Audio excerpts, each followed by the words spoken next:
Nosso estudo de hoje é a lição 66 do livro Justiça Divina, que tem por título Sentenciados. Sentenciados, sim. A vida, porém, não nos suplicia pelo prazer de atormentar.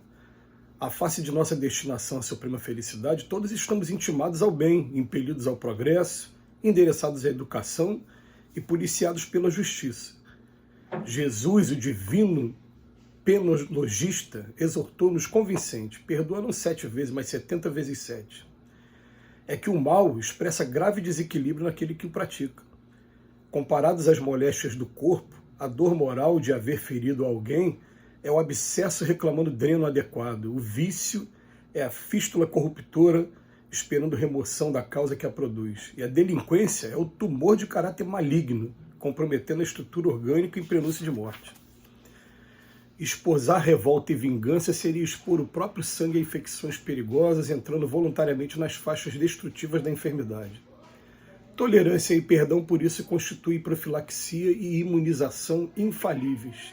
Diz Allan Kardec: as penas que o espírito experimenta na vida espiritual ajuntam-se às da vida corporal, que são consequentes às imperfeições do homem, às suas paixões, ao mau uso das suas faculdades, à expiação de presentes e passadas faltas. Esparze desse modo as vibrações confortativas da prece sobre todo aquele que caiu no logro do mal. O caluniador está sentenciado à repressão da própria língua, o desertor está sentenciado à frustração que marcou a si mesmo, o ingrato está sentenciado ao arrependimento tardio, o ofensor está sentenciado ao ferrete da consciência, o criminoso está sentenciado a carregar consigo o padecimento das próprias vítimas. Além disso, cada conta exige resgate proporcional aos débitos assumidos com o remorso da queda. De quebra, remorso de quebra. Assim, pois, à frente do irmão que te golpeia, recolhe-te em silêncio e esquece todo o mal. Não precisas indicá-lo a esse ou aquele castigo perante a barra dos tribunais, porque o maior sistema de punição já está dentro dele. Vai chegar o dia em que nós vamos entender definitivamente por que é que Jesus trouxe algumas sentenças no Evangelho. Como, por exemplo, você está para fazer a sua oferenda lá diante do gasofilácio, mas lembrou que alguém tem alguma coisa contra você? Corre, reconcilia-te com o teu adversário o mais depressa possível para ele não te entregar ao juiz, você não ser lançado na prisão. Um deles é esse. Um que parece absurdo para a gente, né? Se baterem numa face da outra, pediu capa da túnica, pediu para caminhar 1000 passos, caminha 2000. Está incitando a gente a jamais pensar em vingança. Outro também, são várias passagens do Evangelho. Quando Pedro corta a orelha do soldado romano que vai prender o Cristo, depois dele ter recebido o beijo de Judas, ele fala para Pedro: embainha tua espada, porque aquele que agride com a espada perecerá pela espada. O tempo todo, a educação está sendo o seguinte: amar ao próximo como a si mesmo e evitar que você caia nesses conflitos, nessas vinganças, nesses problemas todos esses delitos que a gente pratica, naturalmente. O tempo todo a educação é para isso. E a gente fica pensando: não, mas peraí, eu não posso fazer porque a lei me obriga a não fazer. Mas se eu fizer escondido da lei, passa. Não passa. Pode passar aqui para a justiça dos homens, mas a gente tem uma justiça dentro da gente que ela vai ser o seguinte: a gente vai tentar explicar aqui da maneira como os espíritos mostram para a gente. Nós trazemos no nosso corpo espiritual mesmo, não esse corpo aqui, porque esse corpo aqui, vocês vão olhar aqui para mim, vão ver, hoje eu estou usando camisa branca, hoje eu estou com óculos, né, a cor do cabelo, a cor da pele. Quando você olha para o corpo espiritual, você está vendo todas as marcas que esse corpo tem, e essas marcas, aquelas cicatrizes, como se fosse cicatriz de um machucado, de uma cirurgia, essas marcas que tem nele, normalmente são marcas que ou a gente produziu no nosso corpo espiritual por autolesão, no caso de suicídio, então, né, os sofrimentos todos que o suicídio proporcionou ao espírito, ou a gente lesionou o outro.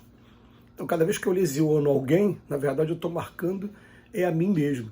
Então, as pessoas vão olhar para mim no plano espiritual, vão ver uma determinada cicatriz e falam: o que é isso? E quando olhar para a cicatriz, vai inclusive saber, na grande maioria das vezes, por que aquela cicatriz está ali, o que foi que eu fiz que aquela cicatriz está ali, porque está tudo gravado, tudo escrito.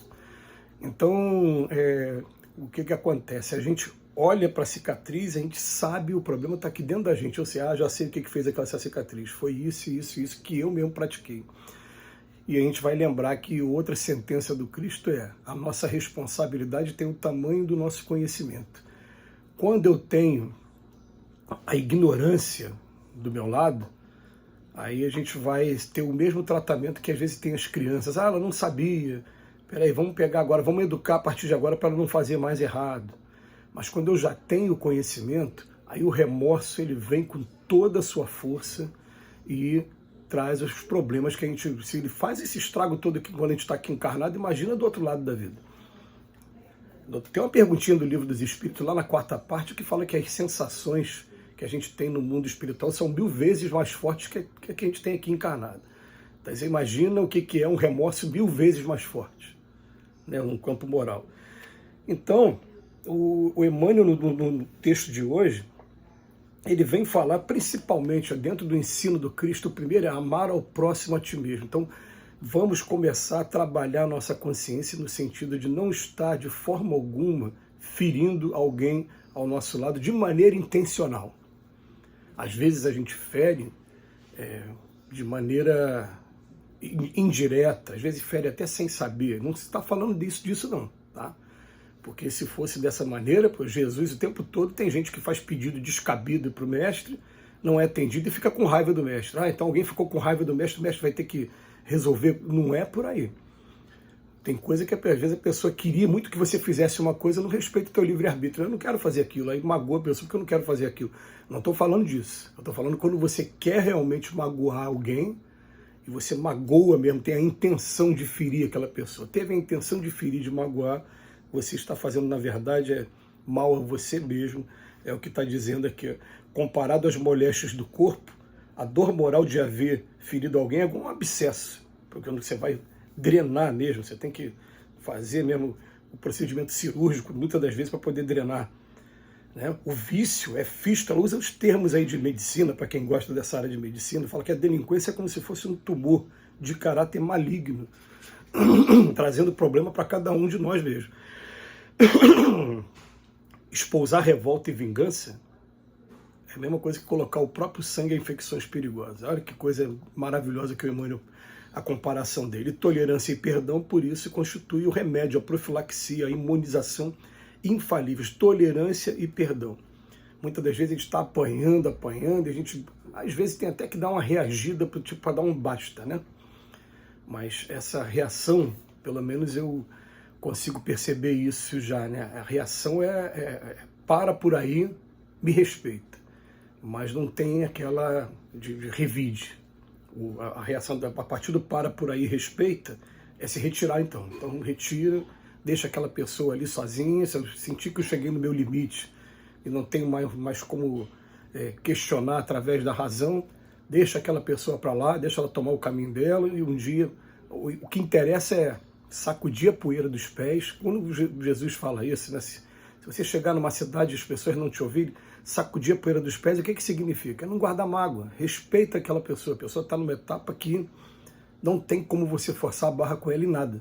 Deixa ela do jeito que está, eu aqui comigo não vou guardar mágoa. Pode ser até que um dia eu tenha uma nova oportunidade de chegar perto dessa pessoa, ela esteja mais receptiva ao que eu estou trazendo. Mas se não estiver receptivo, respeita.